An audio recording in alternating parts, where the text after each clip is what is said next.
Hola, ¿cómo están? Buenas noches. Pocas cosas preocupan más a los chilenos que la salud. Y preocupa más todavía si lo que duele incluye el bolsillo. Las ISAPRES anunciaron un aumento promedio de un 2,4% en sus planes. Y aunque es menor al reajuste del año pasado, es un incremento promedio que en casos particulares puede dispararse más de lo que muestra ese porcentaje. Los críticos a este sistema acusan a las instituciones de salud provisional, a las ISAPRES, de maximizar su ganancia a costa de los pacientes. Siempre dicen eso. El año pasado obtuvieron utilidades que crecieron un 33% comparadas al año anterior. Pero del otro lado de esta misma moneda, las propias ISAPRES se han quejado ante la opinión pública de la poca rentabilidad que están obteniendo. Dicen que el 4,7% que ganaron no se compara con las rentabilidades de los bancos o de las autopistas, que pueden multiplicar por 10 incluso ese número, según dicen. De acuerdo a los cálculos, el envejecimiento de la población estaba llevando a sus cotizantes a utilizar las ISAPRES más seguido. También existe un traspaso, dicen, de usuarios a FONASA y a un mayor gasto en salud por la aparición de nuevas tecnologías que son más caras. Una defensa que no muchos comparten, la verdad, porque consideran al menos poco estética la cantidad de dinero que ganan. O como lo dijo el año pasado, ustedes recordarán, la propia ministra del Trabajo, Evelyn Matei, es raro. En un país donde enfermarse sigue siendo muy caro, donde sentirse enfermo también es casi un deporte nacional y donde podemos encontrar incluso 3 farmacias en el cruce entre 2 calles, la salud claro que importa. Vamos a hablar de eso esta noche, de cuánto nos cuesta enfermarnos y también de qué nos estamos enfermando, bolsillo incluido. También nos vamos a acercar hasta Ercillas, donde esta noche murió este sargento que fue baleado durante el allanamiento a una comunidad mapuche. La actualidad, entonces, y la opinión, esta noche, como siempre, en Vía Pública. Bienvenidos.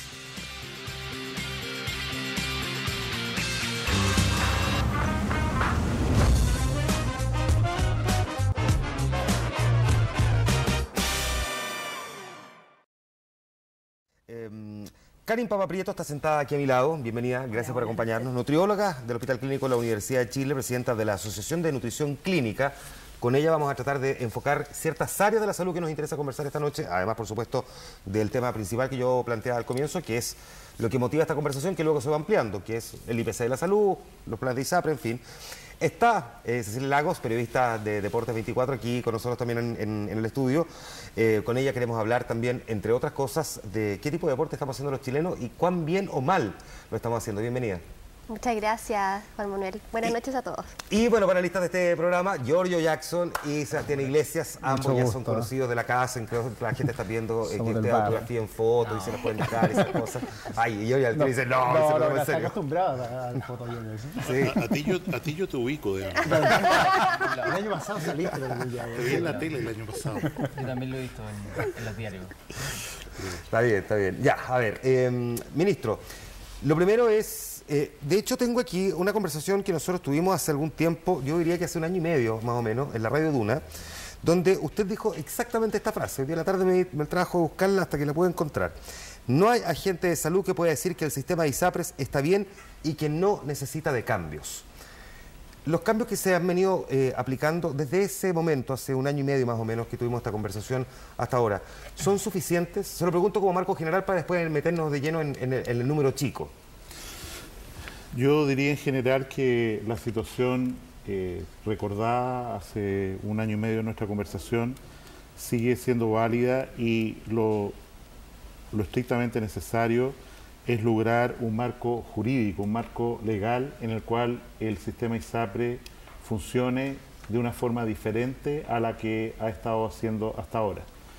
Es por eso que se han hecho comités, grupos, en fin, propuestas, pero que en definitiva tienden a una ley que está discutiéndose en el Parlamento en este momento, que tiene 2 conceptos esenciales. El primero, que genera al interior del sistema ISAPRE lo que denominamos un plan garantizado de salud, que es una suerte de auge extendido, vale decir, todas las patologías, todas las causas, todos los motivos por los cuales la gente consulta están protegidos por este plan garantizado, en el cual está asegurado que las personas nunca van a pagar de su bolsillo más que cierta cantidad, y ese precio es fijo para todos los beneficiarios de la ISAPRE, tengan 2 años, 4 años, 10 años, sean mujeres, hombres, 80 años, el mismo precio para todos, introduciendo un mecanismo de solidaridad que hoy día no existe. Y el otro componente de este proyecto es lo que se denomina el IPC de la salud.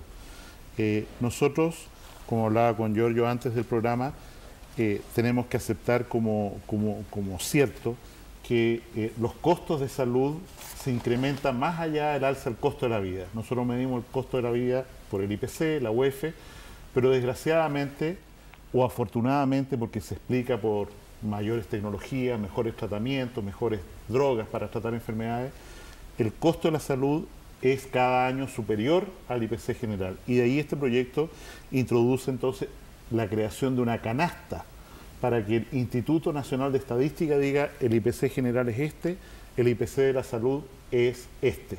Y eso es una nota relevante no solo para el sector privado, sino también para el sector público, porque nos ocurre que reajustamos muchos costos de FONASA, por ejemplo, de acuerdo a este indicador del IPC general, y vamos quedando atrás en costos de salud que pueden ser mayores que ese IPC general. ¿Y qué pasa en el caso de la ISAPRES entonces? ¿Para qué sirve en la práctica este IPC de la salud? Desde el punto de vista del usuario, no del beneficiario, digamos, no de la ISAPRES propiamente tal. Uno, como ministro de Salud, desearía, por supuesto, que el gasto de las aseguradoras fuera lo más eficiente posible en términos de resultados verdaderos de salud. Y ahí la discusión de las utilidades, cuántas de esas utilidades deberían haber ido a salud o no, cómo hacer que la gente no gaste, por así decir, seguros de salud, como hablábamos con Karen al principio, en hotelería, sino que realmente en acciones que benefician su salud. En ese sentido, nosotros anhelamos, deseamos que los costos de los planes de salud, de este plan garantizado en particular, se mueva alrededor de este indicador del IPC, o sea, refleje el aumento de costos reales que ha tenido el sistema, y le impongamos también por este mecanismo a los aseguradores una presión más fuerte de la que tienen hoy día para controlar costos. Ahora, es un deseo propiamente tal, pero no necesariamente es una obligación. Nosotros tenemos básicamente 3 formulaciones que se están discutiendo en el Parlamento. La primera es que este IPC de la salud sea simplemente referencial, como es el que entregó la superintendencia, ¿cierto?, haciendo una suerte de experimento natural esta semana. Entonces el IPC de la salud fue 2,15%. Claro. Entonces los aseguradores digan, ¿sabe?, yo me voy a mover alrededor de esto, porque de lo contrario mis clientes se van a ir o van a ir a la justicia a reclamar que yo subí demasiado. Eso es un IPC no vinculante. El segundo, que es como está en el proyecto de ley, esta segunda forma, es que un panel de expertos fija una banda de precios. Dice, en ningún caso el alza podrá ser mayor, voy a inventar cualquier número, a 10% sobre este IPC entregado por el Instituto Nacional de Estadística. Y la tercera, para lo cual era muy importante este experimento natural de esta semana para nosotros, es un IPC absolutamente vinculante. Vale decir, en ningún caso usted puede subir sus precios más allá de este aumento de costos informado por el Instituto Nacional de Estadística. El experimento de esta semana es luego para sacar conclusiones, pero un ingeniero como tú podría tal vez orientarnos a calcular el polinomio adecuado. A nosotros nos orienta de que efectivamente generar solo la información de cuál es el IPC de la salud ya produce una diferencia en el mercado muy fuerte. Y es muy difícil que una ISAPRES se escape y suba como el año pasado 6%. Teniendo ese antecedente puesto arriba de la mesa con un cálculo muy específico. Aquí está abierto ya para quien quiera hacer la primera pregunta. Sebastián. Yo más bien voy a hacer algunas preguntas, ministros, que tienen que ver con lo que ha pasado en las declaraciones hoy día. Quizá una de las declaraciones más sorprendentes fue la de Rafael Caviedes, quien es director de la Asociación de ISAPRES, y termina diciendo que básicamente ellos son víctimas de una mala regulación que afecta su relación entre pacientes y clínica, o sea, entre pacientes y ISAPRES, lo que es bastante indignante cuando uno lo mira como usuario. O sea, uno se encuentra con esta declaración en el diario y en la práctica parece que está viendo unos pobres sujetos que están sufriendo pérdida, pero acto seguido uno ve que además las utilidades este año fueron de 67.000 millones de pesos. Entonces, algo no está cuadrando en una matriz básica, que es dónde está la ética, básicamente, de la asociación de ISAPRES y cuáles son sus límites para entender el rol que juegan en la sociedad. Y una segunda dimensión que quizás es un poco más profunda es que parece un buen ejercicio el IPC de la salud, pero el gran riesgo, que es que el aumento real de este año fue cerca de 6,7, 6,8, 4,4 del IPC real, más el 2,4 del IPC de la salud. Lo que hicieron la mayoría de las clínicas, de las ISAPRES en la práctica, es indexar este IPC, o sea, darlo por sentado. Solo 2 dijeron, nosotros solo vamos a variar según IPC. El resto dijo, bueno, Claro. Adentro también entro con este 2,4. Entonces el riesgo es que hay un incentivo perverso para que todas las ISAPRES suban más allá del IPC, incluyendo el IPC de la salud, cuando en la práctica lo que estamos esperando todos es que hagan un frenazo después de todo lo que pasó, de toda la judicialización de estos casos, y en realidad evalúen cómo se están comportando hoy día frente a sus clientes. Y yo creo que ese es el gran debate que tenemos encima hoy día. ¿Comparte eso, ministro? Tal vez otros comentarios antes. Sí. Ya, Sí, yo. sí, Los voy a- me aquí gustaría todos, hacer aquí un- todos. Vamos a... Por un favor. comentario, porque muchas veces se habla del sistema de ISAPRE de partida, que atiende a un porcentaje que no es mayoritario de la población, pero segundo, que fomenta la segregación dentro del sistema de salud, o sea, no fomenta un trato igualitario en un tema tan sensible y que finalmente puede ser muy homologable, el tema de la educación, que es como de los derechos fundamentales, y que más encima se costea con un fondo que está destinado por ley, o sea, de la mensualidad, de la renta que ejerce cada persona mensualmente. Entonces, ¿cómo se le introduce ética a un negocio como es hoy día, que es el de la salud? Cuando, como bien decía Sebastián, el incentivo está puesto en aumentar los precios, sobre todo cuando hay un indicador ahora que lo avala, incentivo para que suban los precios, de manera que ese indicador, por meramente observar, vea que los precios suben y así se justifique esa alza. Entonces, finalmente, usted dice ciertamente que la salud está creciendo a un costo mayor que el costo de vida de las personas y, por lo tanto, que los sueldos de las personas. Entonces, las brechas se van haciendo más grandes porque la gente tiene que empezar a hacer inversión en salud sin que exista alguna compensación por parte de alguna organización, que sea, en este caso, el Estado o la sociedad. Entonces, ¿cómo el Estado participa en esta descompensación que existe entre la investigación en temas de salud, en la tecnología, versus los costos que sufren las familias en la casa? O sea, ¿cómo existe, para cerrar, una manera de... que esto es bien sistémico al final, porque es un ciclo desde la investigación hasta la aplicación, de que el Estado se haga más partícipe en esa construcción de costos y de esa manera no afectemos a las familias, sobre todo las familias de clase media en este caso, con los cobros abusivos de la ISAPRE? Lo escucho. Yendo por parte, efectivamente, el sistema de seguros ISAPRE, uno o tiene FONASA o tiene ISAPRE, ¿no es cierto? No puede tener las dos cosas al mismo tiempo, obligadamente tiene la cotización de salud, es un impuesto al trabajo formal, al contrato de trabajo. Todos estamos obligados a entregar como impuesto al trabajo el 7% de cotización obligatoria y elegimos, ¿no es cierto?, si los ponemos en FONASA o lo ponemos en ISAPRE. Y definamos cuál es el porcentaje que está en qué. ¿Cuánto están en FONASA y cuánto están en ISAPRE al día de hoy? Voy. La FONASA, que es el fondo administrado por el Estado, tiene 13,2 millones de beneficiarios y eso corresponde al 85% del total, combinando FONASA y ISAPRE. Dejo afuera la previsión de las Fuerzas Armadas, que es otro sistema. Pero si uno toma el mundo ISAPRE, FONASA, estamos hablando de que FONASA tiene 13,2 millones y las ISAPRES tienen 2,8 millones, que corresponde aproximadamente a un 15% de la población, generalmente más joven, más sano, con mayor ingreso. FONASA se financia con impuestos generales, en un 60% de su presupuesto viene por impuestos generales. Todos contribuimos al financiamiento de la salud de la clase media y de las clases más desfavorecidas.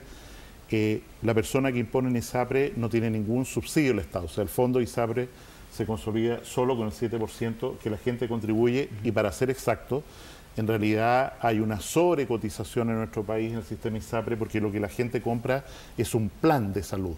Y se hace la pregunta, ¿a qué plan me alcanza con mi 7%? Miren, ya, yo quiero este otro, ¿cuánto me cuesta? Le cuesta en promedio, en equivalente, en Chile, el 10% de la...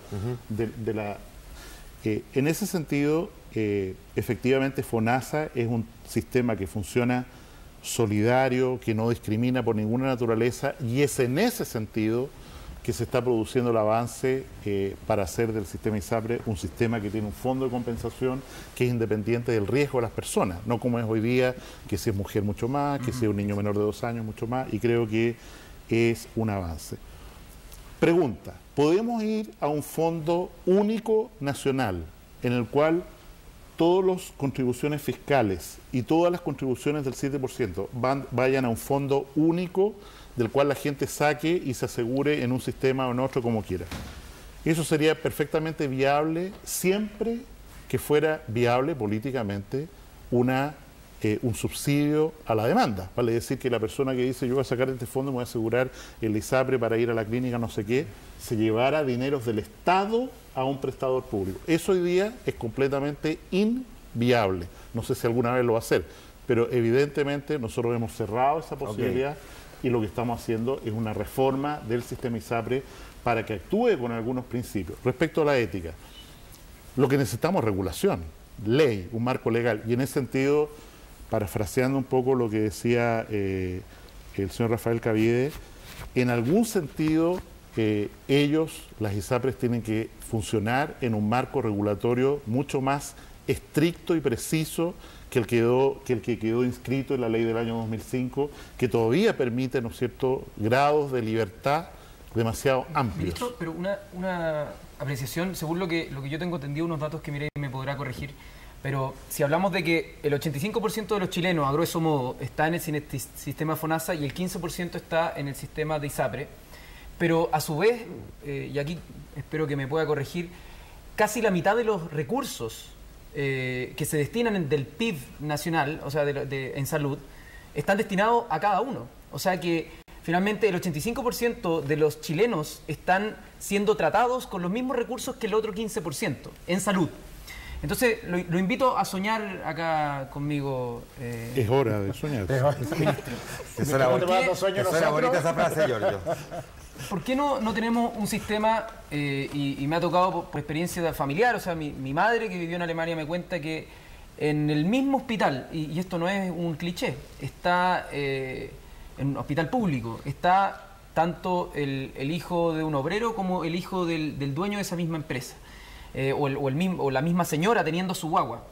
Y lo digo porque en Chile no solamente el clasismo y muchas cosas fomentan la segregación, sino las mismas prestaciones de derechos básicos, como es la educación, y lo vimos el año pasado con un gran apoyo ciudadano que busca mayor integración social, sino también en un tema tan delicado y quizás más urgente en lo inmediato como el tema de la salud, que uno puede ver.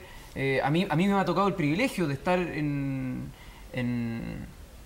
atenderme en clínicas privadas por seguros, etcétera, pero yo estoy consciente que al mismo tiempo hay una discriminación porque yo me pago eso mismo y es súper individualista. Entonces, ¿cómo se puede pasar, y por eso invito a soñar, a un sistema más colectivo, a un sistema donde nos hagamos responsables también del costo del otro?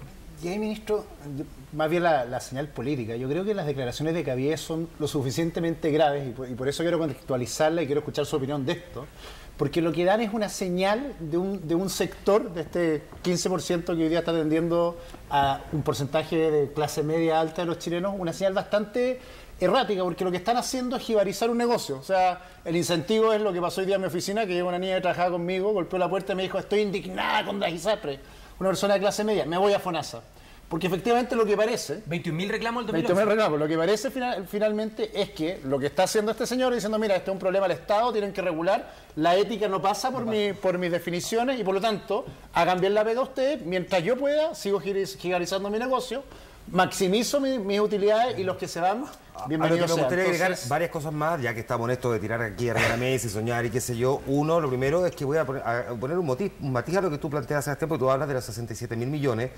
Pero eso puesto en número, porque puesto en porcentaje, comparativamente a las utilidades que obtienen otros negocios, no resulta particularmente atractivo para los inversores. De hecho, tú conversas con personas que incluso son muy críticas de ello, pero sí te reconocen que efectivamente además tiene el componente negativo siempre de que le cae la espada encima porque efectivamente hace negocios con el tema de la salud. Entonces, no resulta tan atractivo como otros. Y otros como yo ponía el ejemplo al comienzo de las autopistas o de los bancos. Eso va a ponerle un matiz. El segundo, que creo que es relevante, es que en este panel las dos mujeres que están sentadas no han hablado y son fundamentalmente las que más han sido víctimas de la injusticia de un sistema que las ha terminado por perjudicar muchas veces a ellas y que recién ahora está buscando corregir, volviéndonos a nosotros, en términos etarios, a nosotros tres, digamos, un poco más solidarios, para que ella no termine. También, si soy joven todavía. Un poquito menos, pero un poquito menos.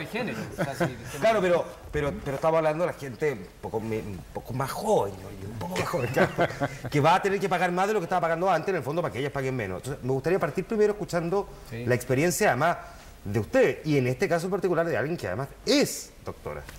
Bueno, para darle una mirada a otro aspecto del tema de las ISAPRES, yo daría una opinión como profesional, que creo que las ISAPRES se han puesto en medio de la relación médico-paciente. Antes, un médico y un paciente establecían un convenio ético, si yo me quiero atender con el doctor o la doctora tanto, y el paciente decidía si quería pagar sus honorarios, si creía que el doctor era suficientemente bueno, tenía la experiencia.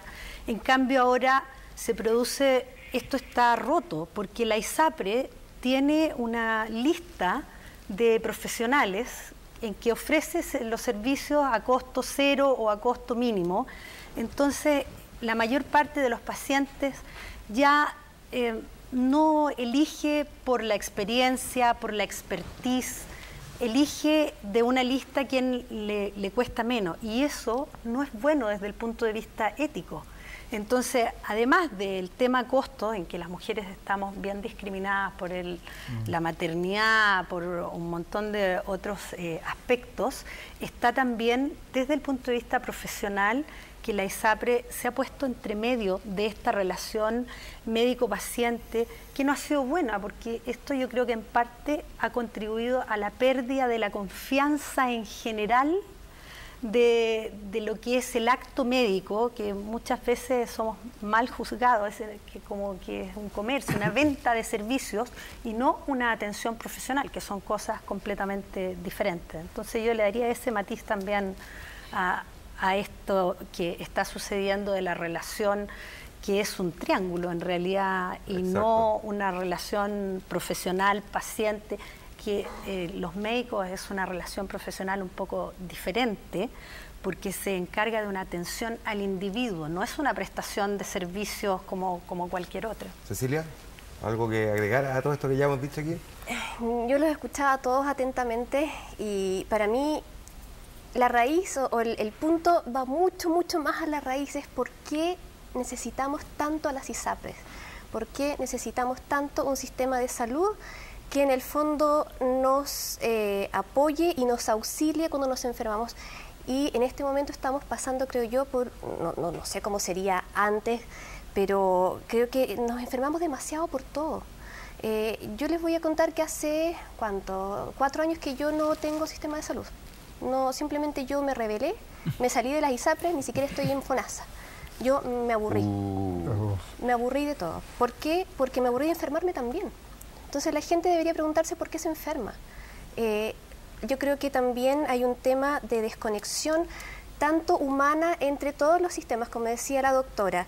Todo es un negocio, todo es la plata. A las ISAPRES les importa un pepino realmente la salud. Ellos solamente quieren que el tipo pague su cotización. Y el resto, si se muere, si se enferma, si le sirve el servicio o no, le da lo mismo. FONASA tiene un sentido un poco más social y por algo la gente está... Pero también, si tú vas a los hospitales públicos... a mí me encantaría, o sea, la gente paga más y se sabe que se paga más en las clínicas privadas por la hotelería.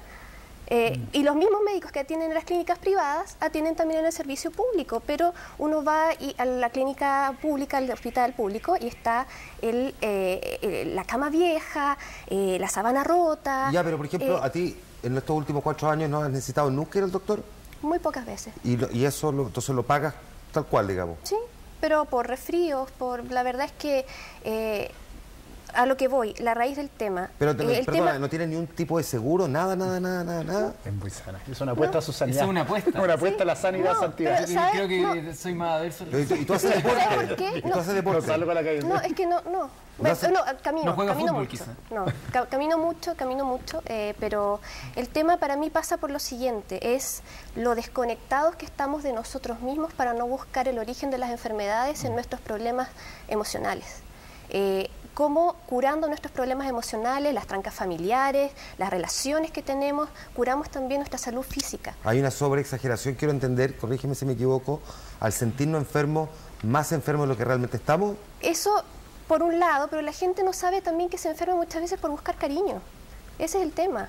Al final lo que todos los humanos buscamos es amor. Y muchas veces la gente se enferma simplemente para buscar atención y cariño. Este programa está tomando un vuelco inesperado. Es que el tema es que que la gente se pregunte por qué se enferma tanto. Las emociones negativas nos enferman, todo tiene impacto en el cuerpo. No podemos negar que somos cuerpo, pero dentro del cuerpo también hay cosas invisibles, hay un corazón, hay un factor emocional. O sea, el cáncer, hay un montón de enfermedades que están relacionadas directamente con emociones negativas. Entonces, si esas personas curan de repente sus trancas familiares o se enojan menos o se toman las cosas con un poco más de paz, se van a enfermar menos. Aquí todos quieren tomar la palabra después de lo que acaba de decir Cecilia. Menos remedios. Tenemos que hacer una pausa. Menos médicos. Al ministro Mañalich le voy a dar la palabra primero, pero todos que quieren decir algo, vamos a hacer breve pausa en vía pública. Nos vamos a chequear el corazón y volvemos.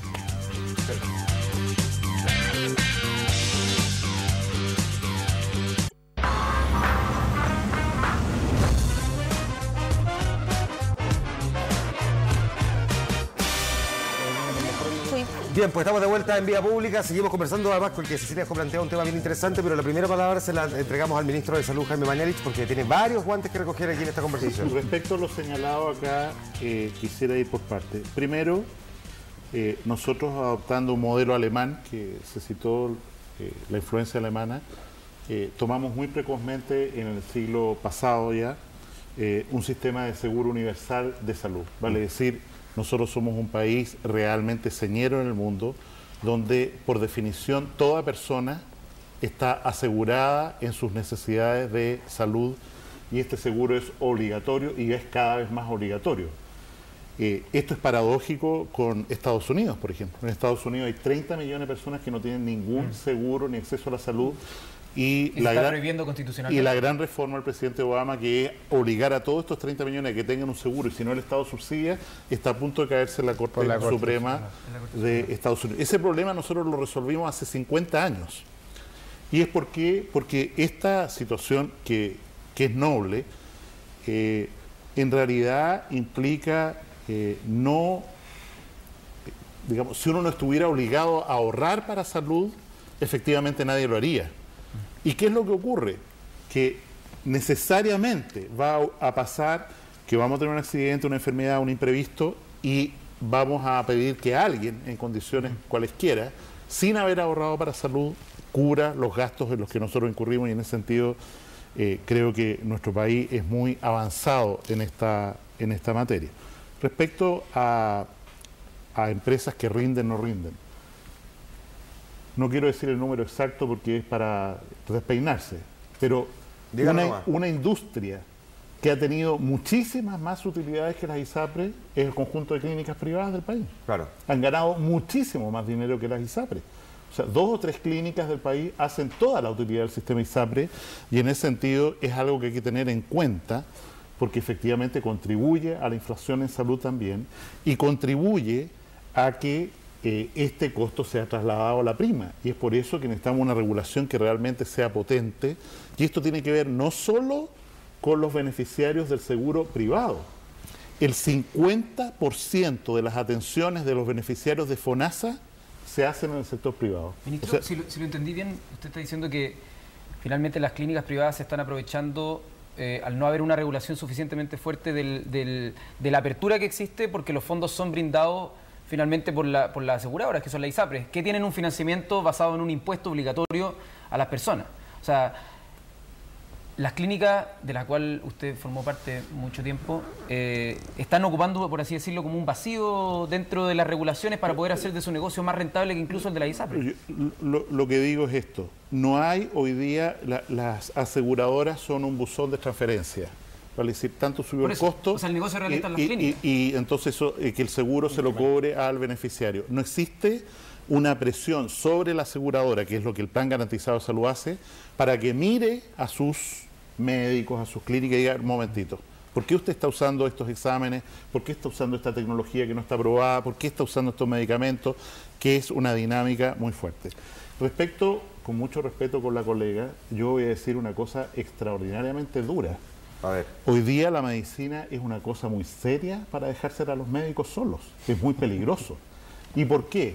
Este canal, perdón, el canal 7, va a transmitir este día domingo, que estamos en Canal 7, 24 horas, que prefieren, es lo mismo, la misma empresa. La misma familia. Va a transmitir este día domingo un tema que ha ocurrido en todas partes del planeta, que es un gran laboratorio transnacional, consigue programas de televisión, parlamentarios, enfermas de cáncer de mama, que declaren que un medicamento que vale 20 millones de pesos al año, cuyas indicaciones son muy precisas, se generalice para todo el mundo.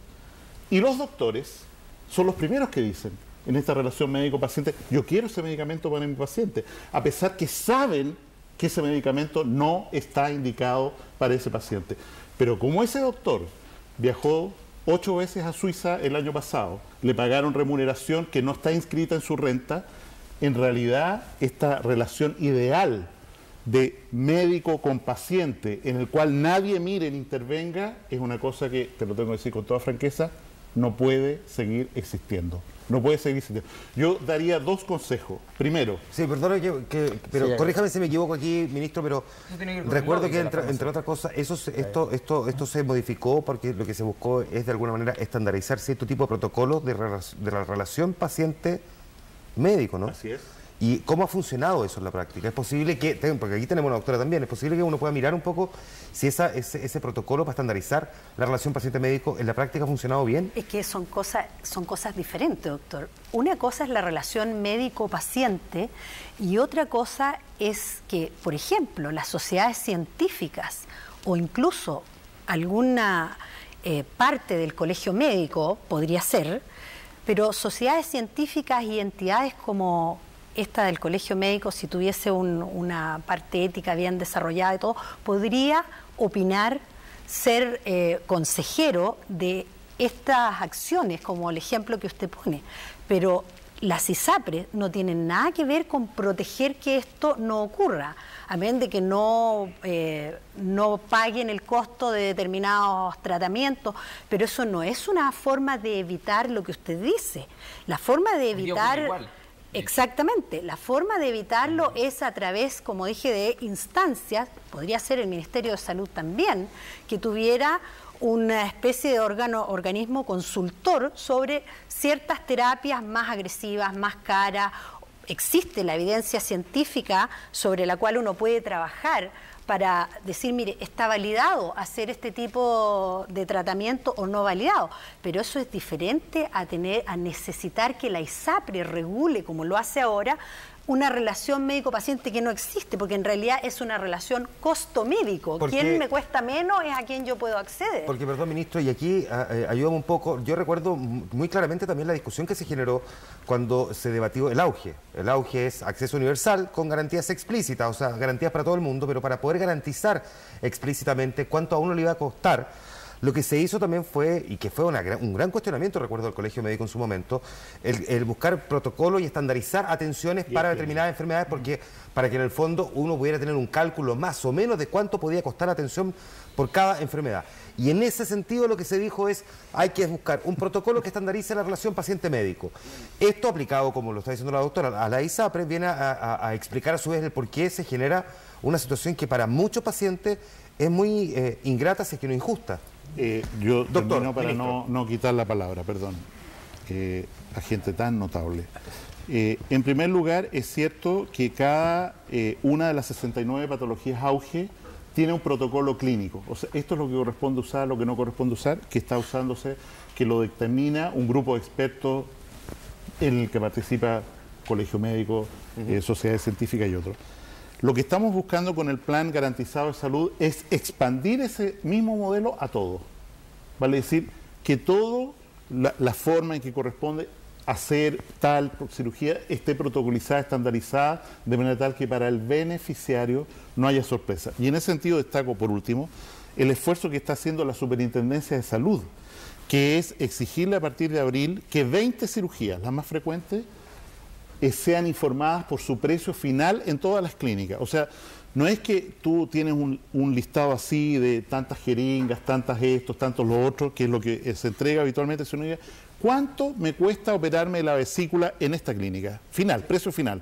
¿Cuánto me cuesta en esta? ¿Cuánto me cuesta esta? Y eso es revolucionario, porque significa que en cualquier evento, si te deciden dejar un día más, un día menos, te hacen más ecografía, menos ecografía, usar un antibiótico que no necesitas carísimo o no lo usan, la clínica te tiene que cobrar el precio que te dio a la entrada. Pero seguimos, creo yo, hablando de un porcentaje súper minoritario de la población que se atiende en clínica.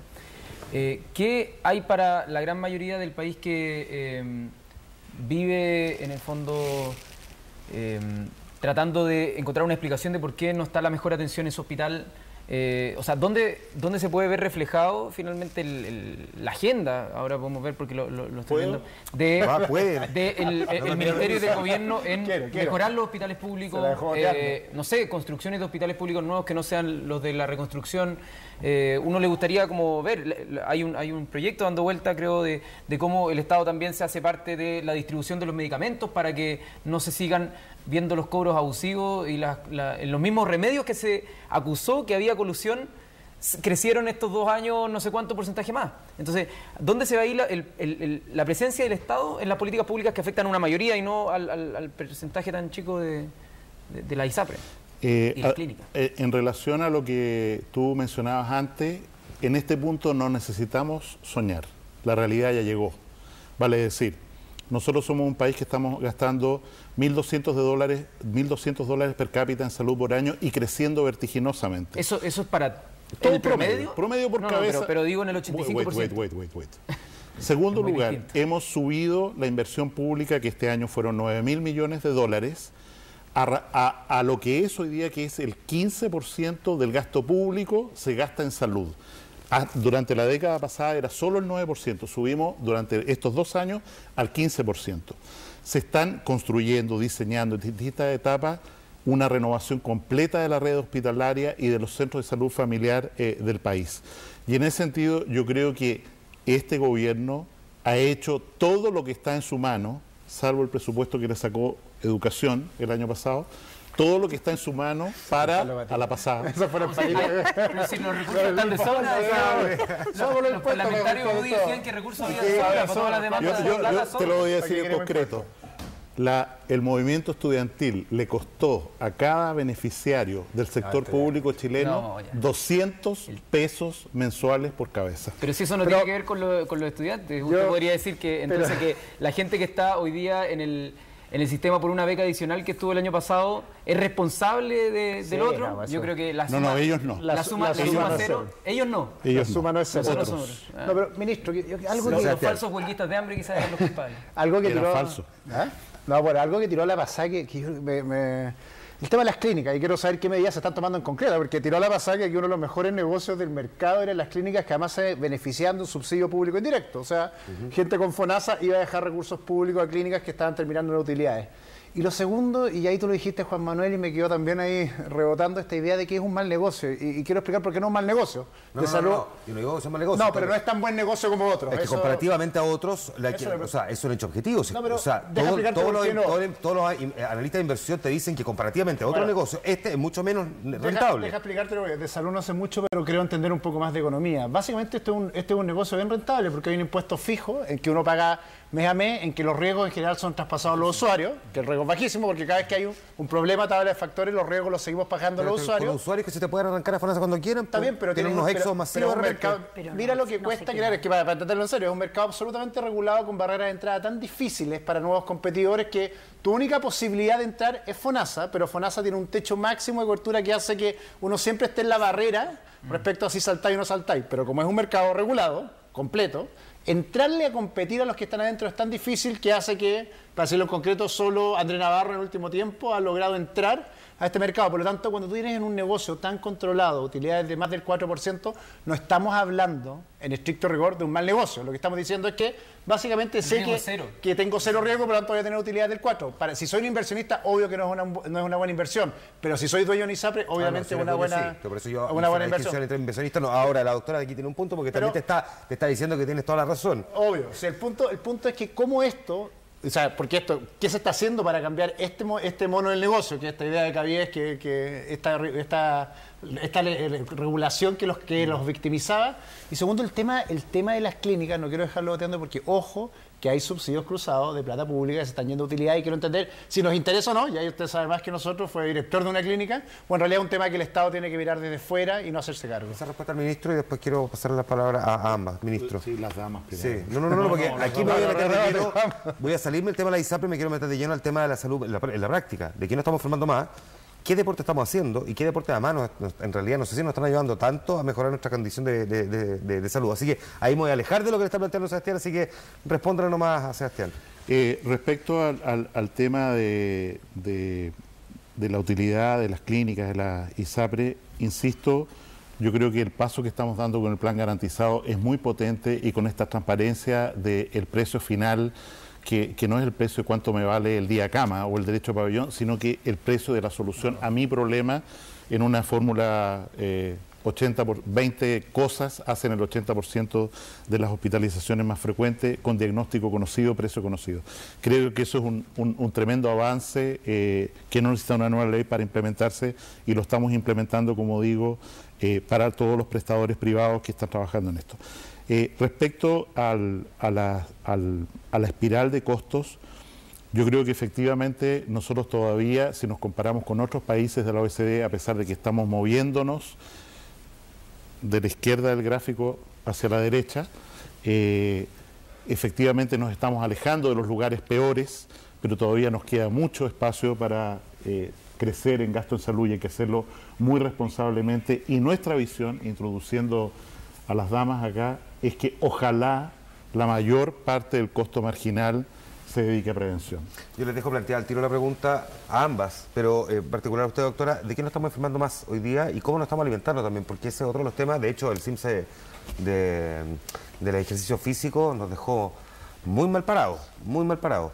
Y por lo mismo meternos también de lleno a qué actividad física estamos haciendo, Cecilia, que es una de las razones por las cuales además está aquí invitada, que nos ha dejado con el corazón en la mano. Porque no sé si es la falta de amor, pero tenemos que cuidarla, porque es un accidente y no tiene seguro, así que vamos a andar además, todo. quiero decir que hay gente que me pregunta en Twitter ¿qué clase de contrato te hizo Canal 24 Horas que no tiene ISAPRE ni FONASA? Es una buena pregunta. Vamos con Cristian Pino. Seguimos hablando sobre la salud en vía pública. Doctora, ¿de qué nos enfermamos los chilenos? Bueno, esa es una parte triste, porque ya estamos enfermos, nos seguimos enfermando y nos seguiremos enfermando de enfermedades crónicas. Entonces, la parte importante es que las enfermedades crónicas, como su nombre lo dice, duran mucho tiempo y van involucrando muchas áreas de la persona, no solo la física, sino también la parte psicológica, porque alguien que tiene una enfermedad que dura mucho tiempo empieza a afectar su parte psicológica. Y tenemos que ver mucho en este momento con enfermedades crónicas como la obesidad, la diabetes, es una enfermedad muy importante que se lleva por mucho tiempo, que volvemos otra vez a los costos, aumenta mucho los costos en salud, porque la diabetes, cuando está mal cuidada, después de un tiempo se empiezan a enfermar muchos órganos y muchos sistemas del cuerpo, la visión, el riñón, la circulación de los pies. Entonces son enfermedades que es muy importante que no sigan progresando, y la prevención es la herramienta más eficaz, porque el tratamiento, cuando esto ya está desarrollado, cuesta mucho en dinero, en logros, y toma mucho tiempo. Entonces es una cosa seria que tenemos acá en Chile. Las principales enfermedades hoy día que aquejan entonces, hombres y mujeres, ¿cuáles son? Si las pudiéramos diabetes, diabetes, hipertensión, obesidad, son las enfermedades más importantes, tanto desde el punto de vista de calidad de vida, costo en salud. Que están derivadas, entre otras cosas, de una no solamente vida sedentaria, sino que de una muy mala alimentación, me imagino, ¿no? ¿Hay sí, algún tercer elemento? Los factores más importantes son ambientales.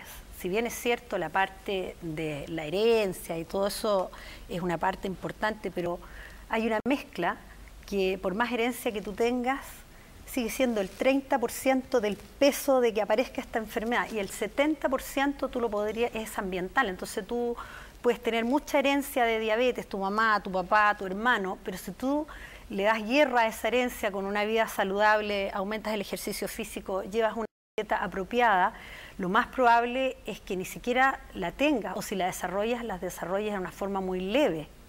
Por lo tanto, el tema de qué hacemos para evitar enfermarnos es central. Cómo comemos, cuánto ejercicio.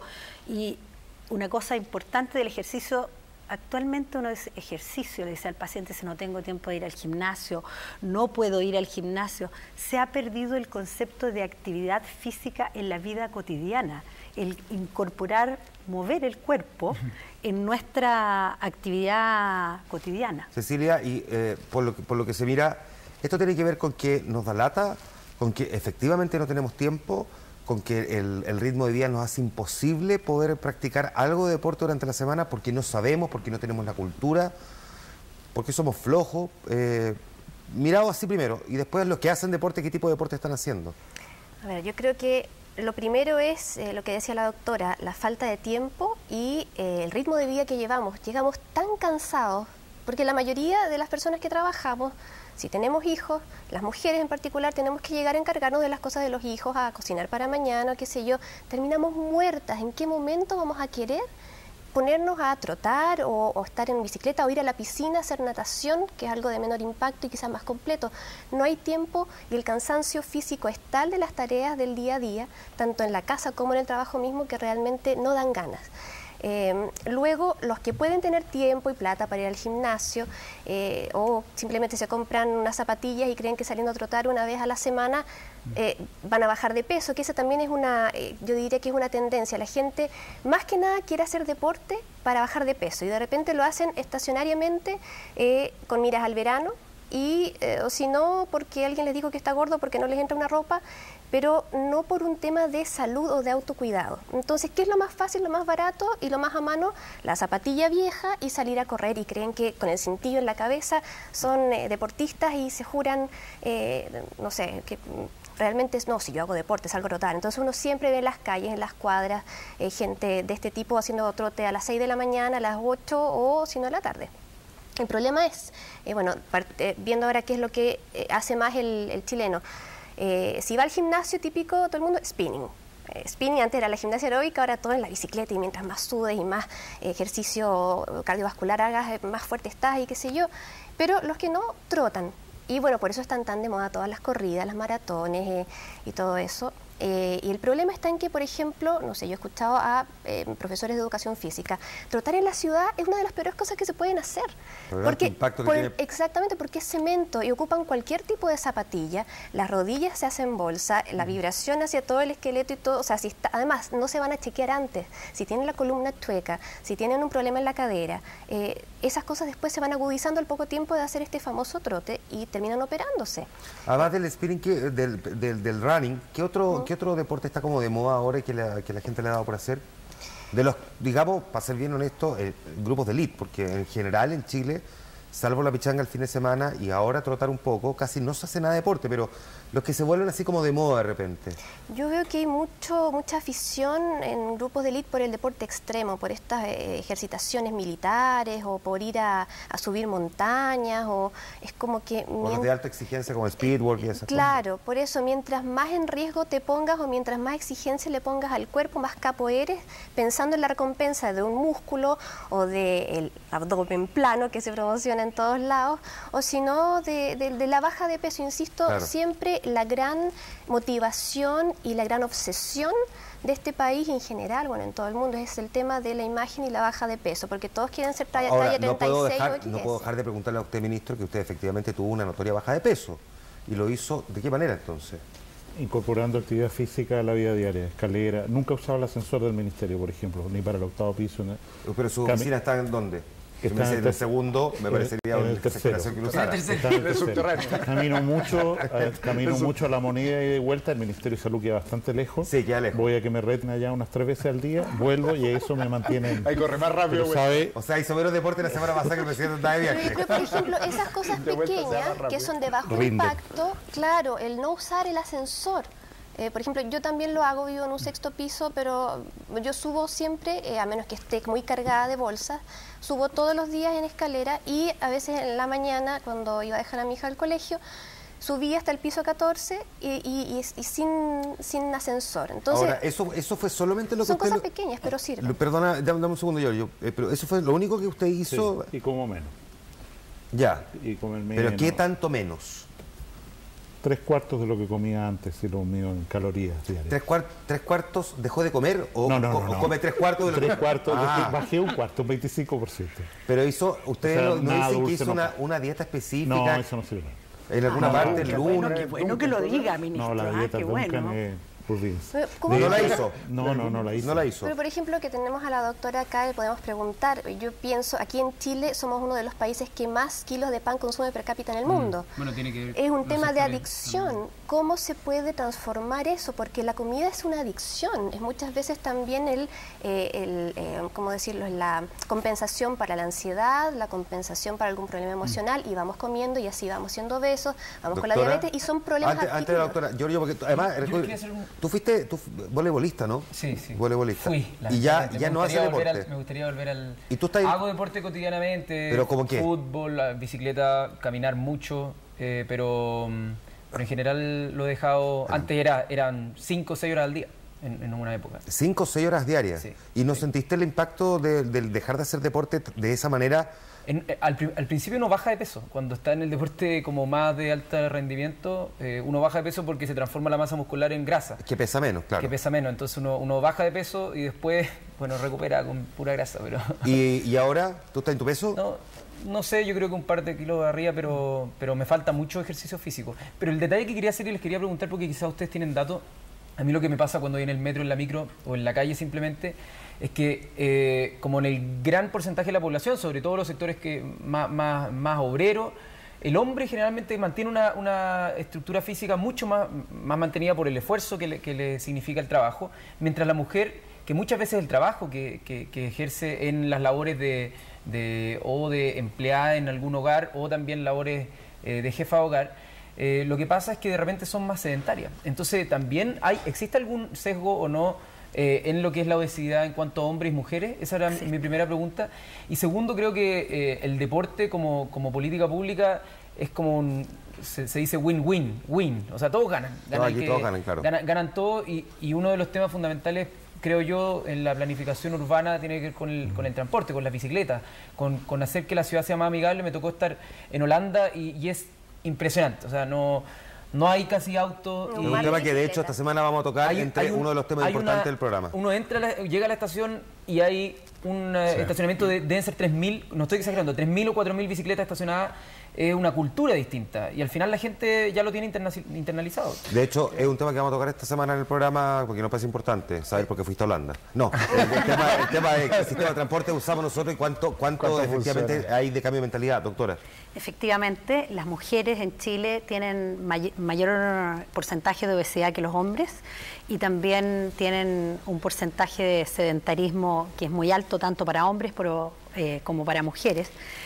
Lo que pasa es que las mujeres tienen una mayor cantidad de obligaciones y un dato importante es que, tú lo dijiste, para bajar de peso haciendo ejercicio se requiere hacer ejercicio competitivo y para hacer ejercicio competitivo hay que estar en una condición física particular.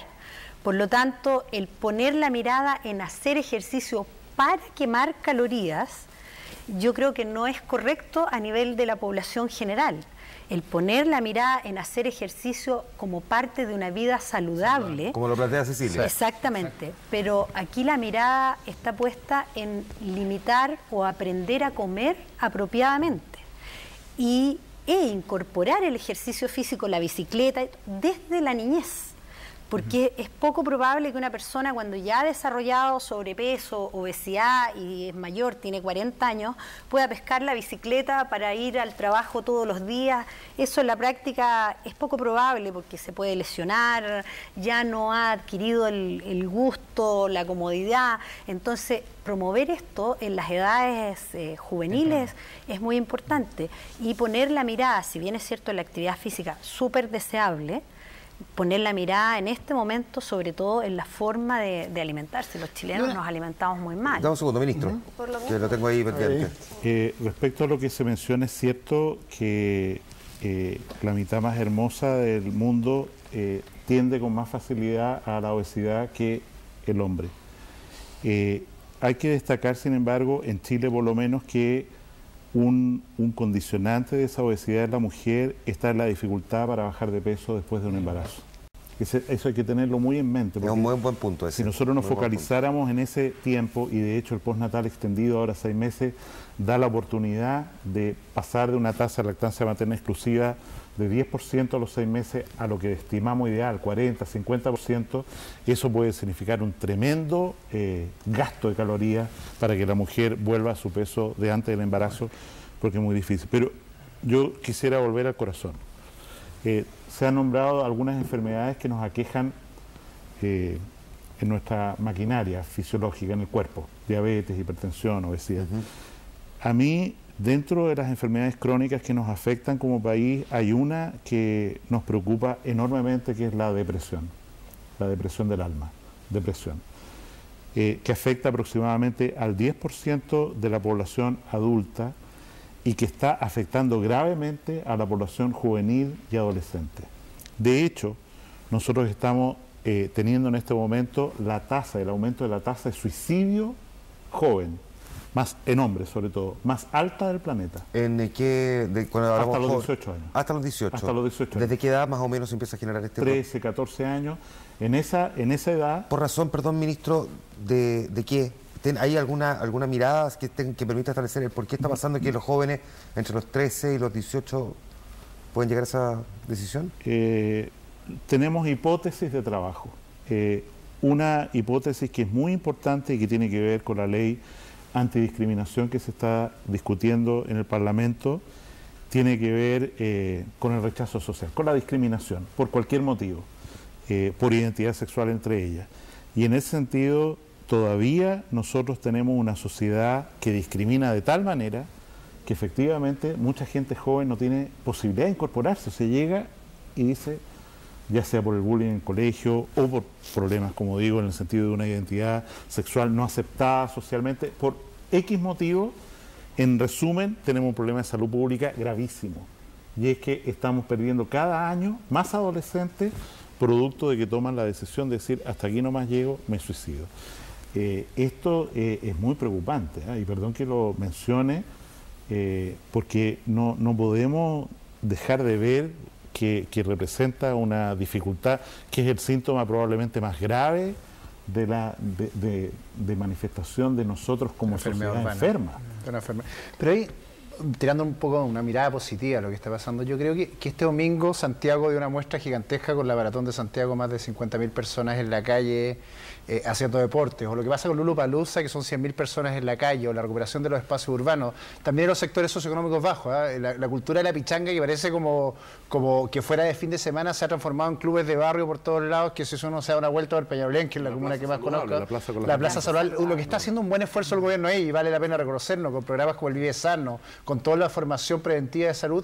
Creo que tenemos todavía una sociedad media binaria, una sociedad que tira hacia arriba y que está mirando la recuperación de los espacios públicos como una forma de vivir mejor. Sentí que la ciudad también me pertenece, por lo tanto me apropio de ella vía el deporte, vía el esparcimiento, vía formas de vida más saludables, pero también una sociedad que parece tener depresión en su alma porque todavía sigue siendo segregada en el mismo espacio urbano. Y quizás el desafío para los que estamos metidos en temas públicos, políticas públicas, es cómo somos capaces de que esta brecha entre aquellos que se integran a la ciudad y aquellos que segregan a la ciudad, se empieza a cortar de manera que sea un espacio público distinto. Y ahí yo lo planteé ahí como con el tema de la bicicleta, como un detalle de esto, yo creo que también es fundamental. Es finalmente cuando las ciudades se hacen más amigables, la segregación y la discriminación termina. Y lo conversamos, Juan Manuel, respecto a la ley, la ley de discriminación, que es un símbolo respecto a lo que está demandando la ciudadanía, que como quiere vivir esta sociedad, sin segregación. Pero cómo se construye la ciudad por los demás, y ahí vuelvo a lo del amor de la Cecilia, es bastante más simbólico, y eso también es una actitud cotidiana que creo que está cambiando, pero es como nosotros somos capaces de romper ese círculo, el desafío de lo que viene hacia adelante. Ahora, doctora. Un dato interesante es que el año pasado se hizo una encuesta respecto de la percepción que tenían los chilenos de las enfermedades, la relación con ciertas conductas. Y fíjate que fue muy interesante que la mayoría de los chilenos tiene una percepción apropiada de lo que y poco deseable que es ser obeso, de que la obesidad se relaciona con enfermedad cardiovascular, o sea, con un problema de salud. Los médicos y el área de salud nos sacamos muy buena nota porque cuando le preguntaron a los chilenos quién lo hacía mejor en materia de obesidad, recibimos flores de los doctores. Estuvimos mejor calificados que muchas otras. Pero lo que quería decir era que existe esta percepción apropiada de que la obesidad no es un tema estético, sino es un tema de peligro para la salud. Por lo tanto, eso es esperanzador. Y lo que viene ahora es apoyar el cambio en la forma de vida y, voy a volver un poquito atrás a las ISAPRES, apoyar el tratamiento de la obesidad como tal, porque... De la obesidad, perdona, doctora, y de la cobertura psiquiátrica que requiere en el caso de un adolescente, o de cualquiera, pero en el caso de un adolescente, exacto, porque sabemos que ahí sí que están al debe. Porque a mí, yo creo que de todo lo que hemos conversado aquí, lástima que haya aparecido al final de la conversación, me parece de una gravedad extrema lo que ha planteado usted, ministro, de que existe un porcentaje cada vez más creciente de jóvenes que toman la decisión de suicidarse, entre otras cosas, porque se sientan discriminados, ya sea cualquiera la razón, pero el hecho de que no se sientan aceptados en una sociedad. Yo quiero saber qué cresta estamos haciendo para que no se nos mueran los cabros. Ahí hay una cuestión que creo que es Yo no sé si es solamente súper doloroso. por el tema de discriminación por tendencia sexual. No, es que él dijo discriminación de todo tipo. Yo sé que es un tema, pero también yo sé que mucha gente dice siempre uno relaciona el tema y quizás ya sea un sesgo que tengo, pero yo creo que las desigualdades que existen en nuestro país también contribuyen a una desesperanza aprendida que se va generando y se va cultivando año a año. El que hayan familias que crean que no hay una puerta de salida, que no hay una luz al final de este túnel que puede ser, no sé, por el sistema de educación, por ejemplo, o muchos otros, como que no ofrece alternativa, y eso me imagino que genera una desesperanza aprendida muy fuerte. Y me pasó cuando en algún momento me tocó hacer clases de computación a trabajadores de la universidad. Y el aprender ellos les cambió la vida en cuanto a su percepción de ellos mismos, de que podían aprender. Y ellos vivían antes, y muchos nos decían, yo antes vivía encerrado y como encasillado en mi tema y no me relacionaba con el resto. Y tiene muchas veces que ver con la expectativa que tienen. O sea, si es que se ve que el mundo que se plantea a través de los medios de comunicación, a través de la televisión, a través de incluso el contacto diario, es de tantas desigualdades, chuta. ¿Por qué me tocó a mí un mundo tan distinto a lo que se me muestra por la tele? Ministro, que estamos ya sobre la hora, pero me gustaría que usted nos dijera algo antes de darle la palabra a las dos chicas que van a ser las que se van a quedar con las palabras finales. Les aviso desde ya. Respecto a lo que se señala, hoy día en la mañana asistí al lanzamiento del programa Mamá a los 15 que se ha anunciado, ¿no? Tomo lo que tú describes. Cuando hemos ido a hablar a los colegios en prevención de embarazo adolescente, sobre todo en mujeres, mira, en fin, ¿por qué tenemos que postergar el embarazo? Bueno, porque eso te quita oportunidades de estudiar, de ir a la universidad. Entonces, cuando tú hablas con las chiquillas de estratos socioeconómicos bajos, dices, pero si eso no es cierto, yo no voy a ir nunca a la universidad. Yo voy a ser igual que mi mamá o esto, a lo más esto. Entonces, ¿de qué me está hablando usted? Porque el motivo fundamental por el cual no se posterga el embarazo desde la adolescencia, a propósito del programa de la Karen Dockenbailer, es la falta de un proyecto de vida. O sea, no tengo algo que me haga ser diferente a lo que fue mi mamá, a lo que yo veo en el lugar donde vivo, a la validez social que me da tener un embarazo. Y en ese sentido, tú dices, chuta, en realidad no es que se le haya olvidado el condón, es que en realidad esto de tener un embarazo es una cosa aceptable, dado que no hay un proyecto mejor para adelante. Doctora, bueno, los segundos que nos quedan. De lo que hemos hablado, creo que también es importante mirar qué estamos haciendo nosotros por nosotros, la sociedad por la sociedad. Por ejemplo, yo cuando entrevisto desde el punto de vista nutricional a adolescentes, es poca la compañía, esto de la casa, la mamá está ocupada, la abuela también está trabajando, entonces hay un tema de depresión, de falta de compañía, de falta de orientación familiar, de calidez de la red familiar, que creo que es importante analizarnos como sociedad por qué estamos más agresivos, por qué estamos más solos, por qué estamos más ocupados, y eso probablemente para un adolescente va a ser muy difícil de superar si no tiene los apoyos necesarios. ¿Y Cecilia, alguna cosa que quisiera decir? Porque además Cecilia planteó este tema casi al comienzo del programa. Sí, bueno, básicamente al final muchos se burlaron en Twitter o aquí me anduvieron agarrando para el chuleteo, pero finalmente el ministro puso exactamente la pieza en el lugar del tablero, que es el tema de la depresión, el tema de el no estar feliz con uno mismo, que es el primer amor el que uno debe entregar, es a uno mismo. Es imposible amar bien a otro si uno no se ama primero a sí mismo. Y de ahí parte todo. Entonces, cada vez que ustedes se sientan mal, estén estresados, vean cómo el cuerpo les responde, les empieza a doler la cabeza, les cae mal la comida, tienen problemas, qué sé yo, intestinales, o le empiezan a gritar al niño y todo. Vean cómo sus emociones negativas les afectan en el cuerpo. Si tienen asuntos genéticos, cuídense. Pero las cosas son prevenibles y otras cosas hay que confiar simplemente. Pero yo creo, por ejemplo, en China, los buenos médicos son evaluados según sus pacientes no se enfermen, no porque les curan enfermedades. Okay. Entonces, por ahí va el tema, prevención, como decía un doctor muy famoso en Argentina, y ver a uno mismo, verse a uno mismo profundamente. ¿Por qué como tanto? ¿Por qué me enojo tanto? ¿Por qué me comparo tanto? ¿Por qué quiero ser de esta manera? ¿Por qué me frustro? Bien, pues. Doctora, muchas gracias. La podríamos llevar al Ministerio de Salud, no le pagaríamos un 7%. Por supuesto, por supuesto. Muchas gracias, ministro, por haber venido. Gracias a ustedes. Cecilia, muchas gracias. Te vemos todas las tardes. Giorgio, hasta la próxima semana, si es que no antes, porque uno nunca sabe esa llamada telefónica de último minuto del programa. Sebastián, lo mismo. Mañana tenemos más temas para seguir tocando con ustedes. Como siempre, vamos a estar pendientes de la economía, hay cuestiones de empleo, hay cuestiones de vía pública, de cómo nos movemos por las calles, que también queremos analizar con ustedes. Hay harto de política que está dando vueltas, que vamos a recoger y que vamos a aterrizar aquí, como cada noche, en el canal 24 Horas. Gracias por su sintonía, nos juntamos mañana después de las 10:30. Que estén muy bien. Buenas noches.